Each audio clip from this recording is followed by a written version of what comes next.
حديث بعد الله وآياته يؤمنون. نعم سيدي، يعني قيل الملائكة كما تعلمون سيدي لا يعصون الله ما أمرهم ويفعلون ما يؤمرون كما ورد في القرآن الكريم. لماذا الملك لا يعصي الله عز وجل؟ لأنه خلق من عقل بلا شهوة، والحيوان خلق من شهوة بلا عقل، أما الإنسان خلق من عقل وشهوة، فإن سمى عقله على شهوته أصبح فوق الملائكة، وإن سمت شهوته على عقله أصبح دون الحيوان.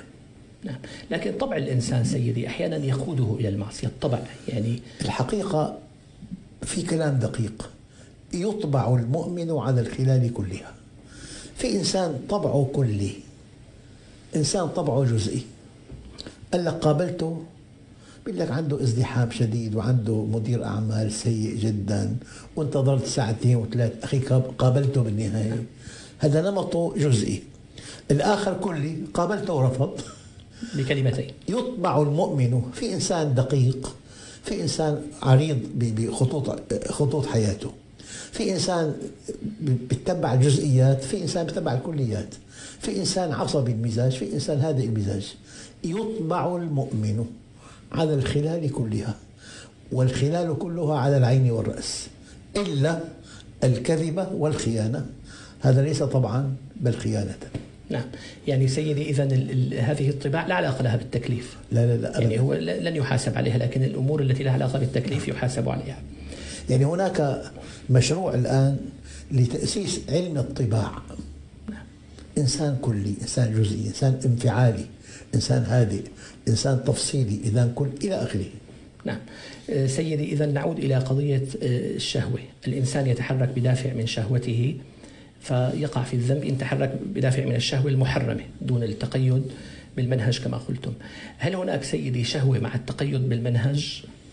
ما من شهوة أودعت فينا إلا لها قناة نظيفة طاهرة. يعني إن أراد حرمان بالدين ما في أبدا. إن اشتهى المرأة يتزوج، وإن اشتهى المال يعمل ويتاجر، وإن اشتهى أن يكون له مكانة كبيرة بين الناس يقدم أعمال طيبة جدا يعلو مكانه. نعم. ورفعنا لك ذكرك، النبي رفع ذكره. نعم. وكل مؤمن له أعمال عظيمة يرفع الله ذكره. يعني عفوا، الأئمة الكبار، الصحابة الكرام، الأعلام الربانيون، هؤلاء يذكرون باليوم 1000 مرة، 100,000 مرة يذكرون، رفع الله ذكرهم. والآية تقول ورفعنا لك ذكرك.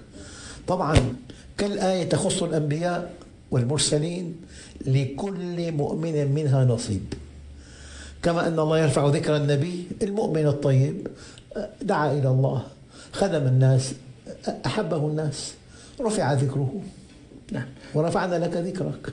والله تعالى يقول في كتابه الكريم ومن أضل ممن اتبع هواه بغير هدى من الله.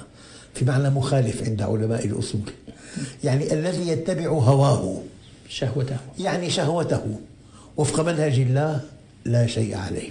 نعم أبدا. جزاكم الله خيرا. سيدي، لو انتقلنا إلى الذنب نفسه، أصل الذنب نعم. تكلمنا عنه وفلسفة الوقوع في الذنب، لكن الآن لو انتقلنا إلى الذنوب نفسها، هناك ذنوب كبيرة يقع بها الإنسان وهناك ذنوب صغيرة، كبائر وصغائر. ذنب يغفر، نعم، وذنب لا يترك، وذنب لا يغفر. ما كان بينك وبين الله يغفر مباشرة. بتعبير آخر، الصلح بلمحة. يا ربي لقد تبت إليك، يقع في روعه وأنا عبدي قد قبلتك. ذنب لا يترك، ما كان بينك وبين العباد. يعني جاء ليصلي عليه النبي صحابي، قال أعليه دين؟ قال نعم. قال صلوا على صاحبكم. جاء رجل قال علي دينه، فصلى عليه النبي. سأله في اليوم التالي أديت الدين؟ قال لا.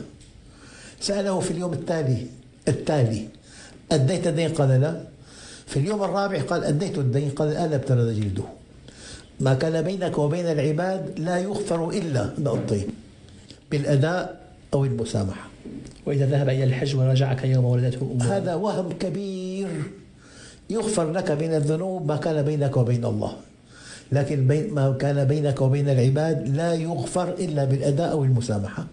أما الشرك بالله لا يغفر، لأنه أنت الإنسان بحاجة إلى مستشفى، أخذناه لمكان في منتزه، هم ما في معالجة. دخل مشي بطريق آخر. لك مثلا بمدينة معينة مبلغ ضخم، ركبت قطار، قطعت درجة أولى بالخطأ، دخلت درجة ثالثة، بس القطار في طريقه إلى مكان قبض المبلغ. يعني في كان بالغرفة شباب غير مهذبين أزعجوك، بس الطريق سالك إلى مكان قبض المبلغ في شرح طويل. أما في خطأ خطير أن تركب قطار باتجاه معاكس، هو ما في أداء الدين، ما في مبلغ،